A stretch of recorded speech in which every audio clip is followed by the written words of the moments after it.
Hello everyone, आज के इस प्यारे से सेशन में हम लोग डिस्कस करेंगे कक्षा 10 विज्ञान का दो महत्वपूर्ण टॉपिक। पहला टॉपिक आपका है हमारे दैनिक जीवन में पीएच का क्या महत्व है। दूसरा है आपका प्रबल अम्ल, दुर्बल अम्ल, प्रबल क्षार, दुर्बल क्षार, ये सब क्या है। ठीक है, ये सब बहुत ही आसान टॉपिक है, इसमें आपका समय लगने वाला है। तो इसको हम लोग पहले कर लेते हैं, तुरंत हो जाएगा, 1 मिनट में हो जाएगा ये सब। इसमें थोड़ा समय लगेगा। चलिए जी, सबसे पहले हम लोग समझते हैं प्रबल अम्ल क्या होता है। बहुत आसान चीज़ है बाबू। जो अम्ल जल में घुल करके ज़्यादा हाइड्रोजन आयन प्रदान करेगा उसको बोलेंगे प्रबल अम्ल। नहीं समझ में आया? अभी समझते हैं। हमने आपको इस वीडियो के पहले सभी वीडियो में बताया था कि अम्ल किसको बोलते हैं। जो जल में घुल करके H+ आयन दे दे उसको क्या बोलेंगे? अम्ल बोलेंगे।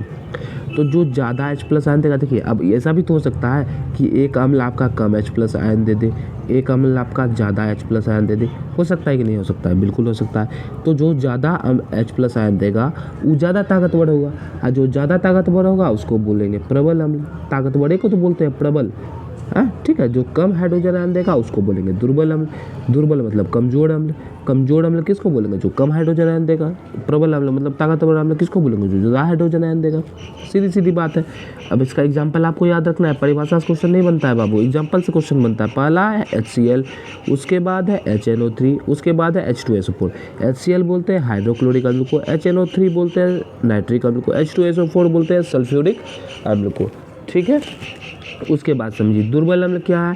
तो वही जो पानी में घुल करके कम हाइड्रोजन आयन दे दे उसको दुर्बल बोलेंगे। इसका भी आपको उदाहरण याद रखना है, CH3COOH इसको बोलते हैं एसिटिक अम्ल। क्या बोलते हैं? एसिटिक अम्ल। और HCOOH इसको बोलते हैं फार्मिक अम्ल। दो महत्वपूर्ण एग्जाम्पल है बाबू, इसको जरूर याद रखिएगा। उसके बाद समझते हैं हम लोग प्रबल क्षार। देखिए प्रबल क्षार, जो क्षार जल में घुल करके ज़्यादा OH- आयन प्रदान करेगा उसको बोलेंगे प्रबल क्षार। अब क्षार का भी परिभाषा हम आपको बता चुके हैं। क्षार किसको बोलते हैं बाबू? तो जो जल में घुल करके OH- आयन निकाल दे उसको हम लोग क्षार बोलते हैं। तो क्या हो सकता है? दो परिस्थिति है, जो ज़्यादा एक ज़्यादा OH- निकालेगा, एक कम निकालेगा। जो ज़्यादा निकालेगा उसको बोलेंगे ज़्यादा ताकतवर। ज़्यादा ताकतवर मतलब प्रबल। जो कम निकालेगा उसको बोलेंगे कम ताकतवर। कम ताकतवर मतलब दुर्बल। सीधी सीधी बातें हैं। ठीक है, तो ज़्यादा OH+ आयन देता है उसको OH- आयन देता है उसको बोलते हैं प्रबल क्षार। इसका उदाहरण याद रखिएगा, LiOH lithium hydroxide, NaOH sodium hydroxide. अब उसी तरह दुर्बल क्षार है, जो जल में घुल करके कम OH- आयन देगा उसको बोलेंगे दुर्बल क्षार। अब समझते, देखिए एग्जाम्पल में इसका आपका है CaOH2 कैल्शियम हाइड्रोक्साइड। ठीक है, अब ये क्या होता है? आप लोग चूना देखें, चूना वो भी तो क्षार है, वो दुर्बल क्षार है। कैसा क्षार है? दुर्बल क्षार है। ठीक है, उसको मुंह में भी ले लेते हैं दुर्बल क्षार। उसके बाद MgOH2 ये सब कमजोर क्षार है। ठीक है, समझ गए? तो ये 4 टॉपिक आपका क्लियर है। चलिए अब हम लोग देखते हैं अपना अगला टॉपिक, हमारे दैनिक जीवन में पीएच का क्या महत्व है। मतलब इसमें आपको बताना है हमारे दैनिक जीवन में यदि हम लोग पीएच का मान घटा दें, कम कर दें, या फिर पीएच का मान बढ़ा दें तो उससे हमारे दैनिक जीवन में क्या फ़र्क पड़ेगा, बस यही बताना है आपको। चलिए जी समझते हैं। पहला है आपका शरीर का पीएच। देखिए हम लोग जानते हैं हमारे शरीर का पीएच कितना होता है, 7.0 से 7.8। मतलब 7 से 7.8 के बीच में हमारे शरीर का पीएच मान होता है। बाहर चमड़ा, हड्डी, गुदा, इस सब का पीएच मान कितना होता है? 7 से 7.8 के बीच में। इसका मान यदि घट या बढ़ जाए तो मनुष्य जीवित नहीं रह सकता है।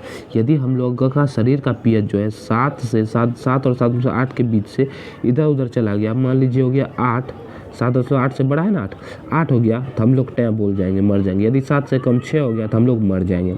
यही इसका कहने का मतलब है। ठीक है, हमारे शरीर का पीएच मान क्या होता है बाबू? 7 और 7.8 से होता है। यदि कम बेसी हुआ तो क्या फ़र्क पड़ा? आदमी स्वर्ग पहुँच गया सीधा, यही फ़र्क पड़ा। और क्या फ़र्क पड़ा? चलिए उसके बाद हम लोग समझते हैं पीएच। पाचन में क्या है? पाचन में पीएच, देखिए पाचन में होता क्या है? पाचन में पीएच का महत्वपूर्ण स्थान है। हमारा जो अमाशय है, मतलब पेट, अमाशय किसको बोलते हैं? अमाशय का आकार कैसा होता है? देखिए ऐसा होता है अमाशय का आकार। आप लोग नहीं देखे हैं, देखिए ऐसा होता है अमाशय का आकार। ठीक है, इसको बोलते हैं अमाशय। इसका भीतर का दीवार से निकलता है हाइड्रोक्लोरिक अम्ल निकलता है, और एक चीज़ निकलता है, ये तो हाइड्रोक्लोरिक अम्ल भी निकलता है और एक तो निकलता है श्लेष्मा। ठीक है, क्या होता है बाबू? श्लेष्मा। अब देखिए, अब बताइए, जो अम्ल को आप लोग हाथ पे लीजिएगा तो हाथ झड़क जाएगा, हाथ जल जाएगा, वो पेट से निकल रहा है। तो पेट को सुरक्षा कौन देगा? तो यही श्लेष्मा क्या करता है? दीवार से जा करके चिपक जाता है। तो हाइड्रोक्लोरिक अम्ल दीवार को कोई नुकसान नहीं पहुंचा सकता है। समझ रहे हैं? तो यही होता है पाचन की क्रिया में HCl अम्ल का बहुत ही आवश्यक है, पाचन की क्रिया में यह बहुत ही आवश्यक है। अपच, अपच मतलब समझते हैं, बार बार जब जाते हैं बाथरूम, वही अपच।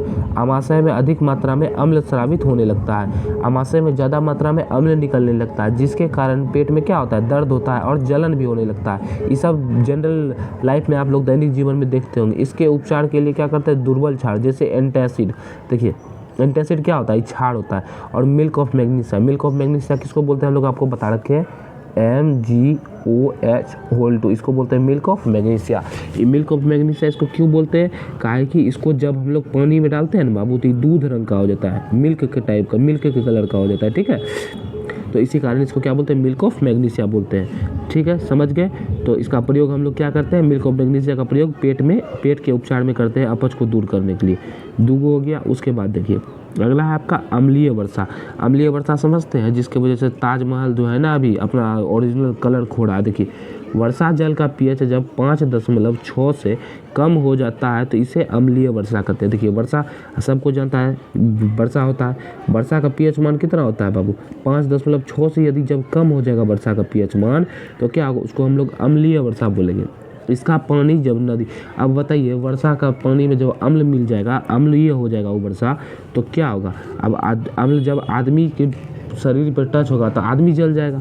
और जब जली पानी में बह के जाएगा, समुंदर में या कहीं भी वो पानी में जाएगा, तो वहाँ पे जो जलीय जीव होगा उसको नुकसान करेगा, उस काफ़ी मात्रा में वो मर जाएगा, जलीय जीव का अम्लीय वर्षा होगा, तो इस सब में नुकसान होता है, इसको समझिए। उसके बाद है आपका pH के कारण दंत क्षय। हम लोग का दांत जो दंत क्षय आपको तस्वीर नजर आ रहा होगा। दंत क्षय में क्या होता है, मुंह का pH मान जब 5.5 से कम हो जाता है तो दंत क्षय प्रारंभ हो जाता है। क्षय मतलब होता है हरास होना, वो खत्म होना, खराब होना, ठीक है। तो दांत में जो है जंग लग जाता है। देखिए होता क्या है कि दांत का इनेमल जो होता है, जिसको दंत वल्क बोलते हैं हम लोग, कैल्शियम फास्फेट का बना होता है। यह जल में घुलनशील नहीं होता है, यहाँ नहीं हो, अघुलनशील होना चाहिए। क्या होना चाहिए, अघुलनशील, पानी में नहीं घुलता है, ठीक है। ये जो कैल्शियम फास्फेट है बाबू, ये पानी में नहीं घुलता है। लेकिन जब इसका pH मान जो है कम हो जाता है, 5.5 से कम हो जाता है, तब इसमें जंग लगना धीरे धीरे शुरू हो जाता है, हल्का हल्का पानी में घुलना शुरू कर देता है, ठीक है। तो इसको कैसे दूर कर सकते हैं, ये होता क्यों, समझिए। देखिए जब हम लोग खाना खाते हैं तो मुंह में जो जाता है ना वो बैक्टीरिया सब, वो बैक्टीरिया क्या करता है, खाना को अपघटित करके अम्ल निकालता है, अम्ल रिलीज करता है। कभी सो करके उठेगा तो मुंह देखिएगा खट्टा खट्टा लगेगा, अम्ल टाइप का, ठीक है। तो ये इसी कारण होता है।